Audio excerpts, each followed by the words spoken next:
middle of the African savanna, where the sun shined brighter than a spotlight and the grasses whispered gossip about every creature that walked by, lived a lion named Rukoko. Widely known as the lion with the most unnecessary confidence in the entire animal kingdom. He wasn't the strongest, nor the fastest, nor the most majestic, but he certainly believed he was all three at the same time. He was the kind of lion who would roar at his own reflection, wink at passing zebras, and announce his presence long before anyone wanted to hear it. His pride tolerated him because life without Rukoko would be extremely quiet and extremely normal and extremely boring. And frankly, no one wanted that.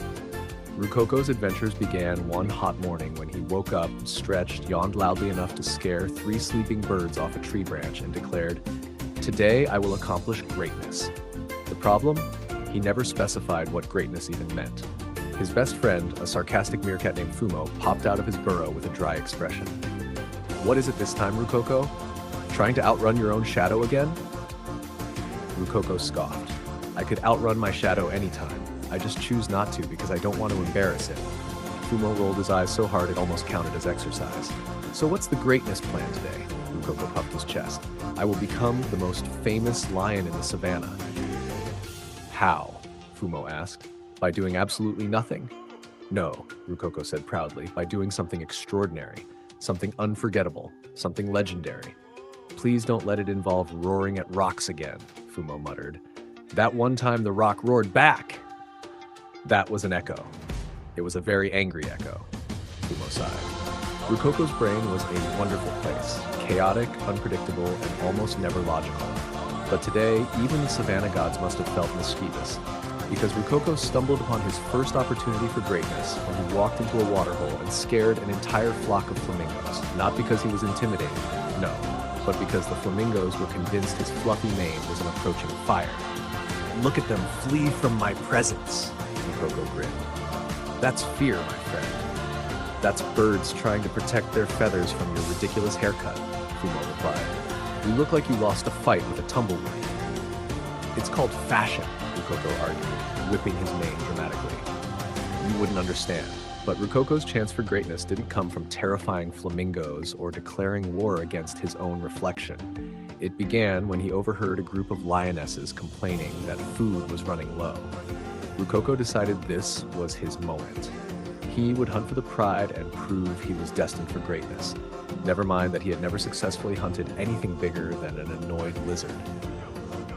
"I will catch a wildebeest," he declared. The lionesses exchanged looks that said, "Oh no, here we go again." But Rukoko was already galloping away with the confidence of a lion who thought he was starring in an action movie trailer. His hunting plan was simple: run extremely fast and hope the wildebeest politely falls over. Fumo watched from a nearby hill, eating a termite snack like it was popcorn. Rukoko crouched behind a bush, wiggling his back legs like a cat about to pounce. Unfortunately, he wiggled too hard, hit a beehive, and the bees exploded out like tiny winged demons.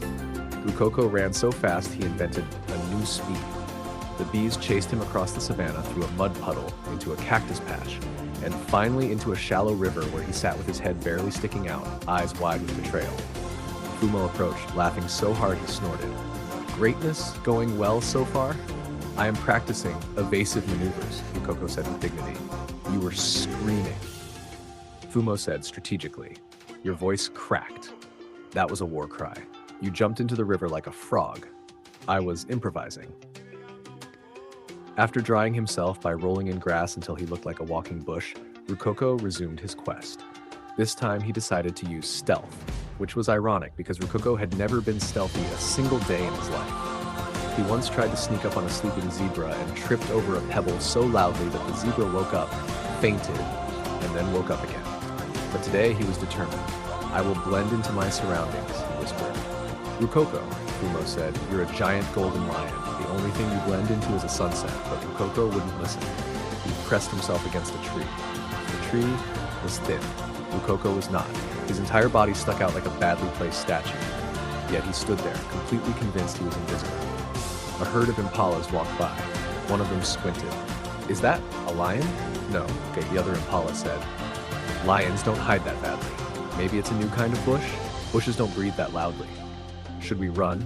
I don't think it even knows what it's doing. Rukoko leaped out dramatically. Aha! The impalas stared. One coughed politely, then they casually walked away. Rukoko stood frozen. Did they not fear me? They pitied you, Fumo said, deeply. After that failure, Rukoko sat on a rock and stared into the distance. Maybe greatness isn't my destiny, he said dramatically.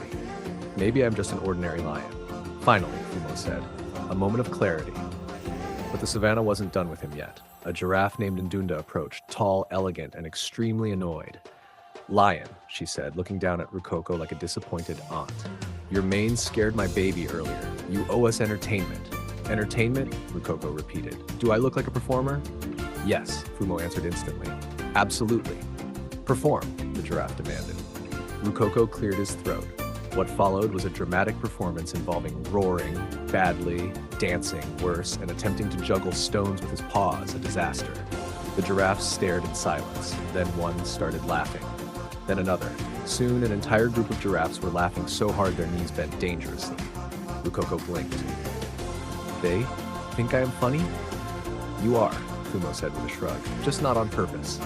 But the laughter attracted other animals, zebras, wildebeests, warthogs, monkeys, forming the first unofficial Savanna comedy audience in history.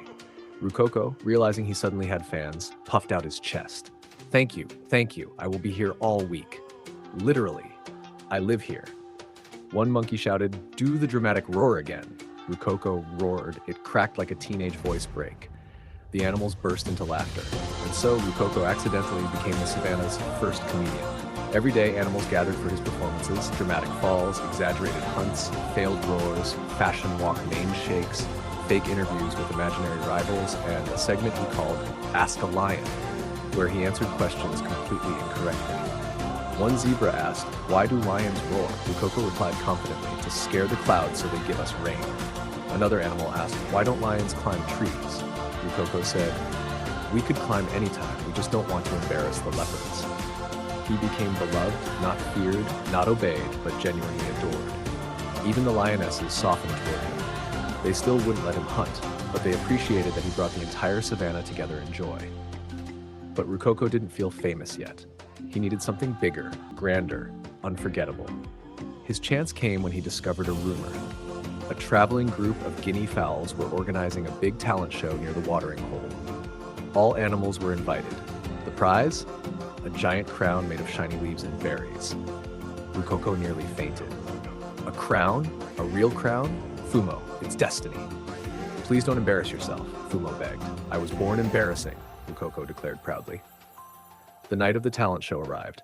Animals gathered in a circle. There were dancing monkeys, singing hyenas, balancing zebras, poetry reading elephants. Their poems were long, very long, and even a tortoise doing magic tricks at a painfully slow pace.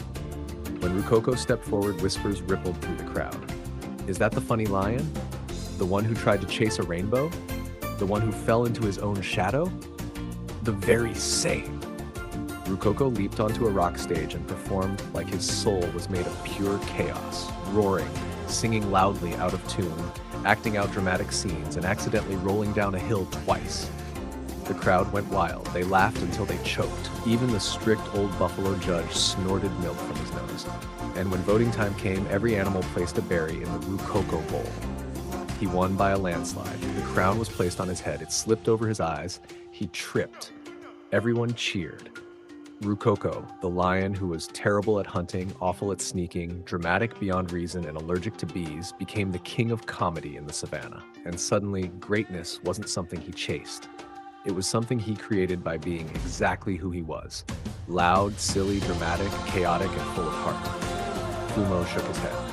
You know, Rukoko, you may not be the strongest lion on the savannah. I know, Rukoko said proudly. But am I the funniest? By far.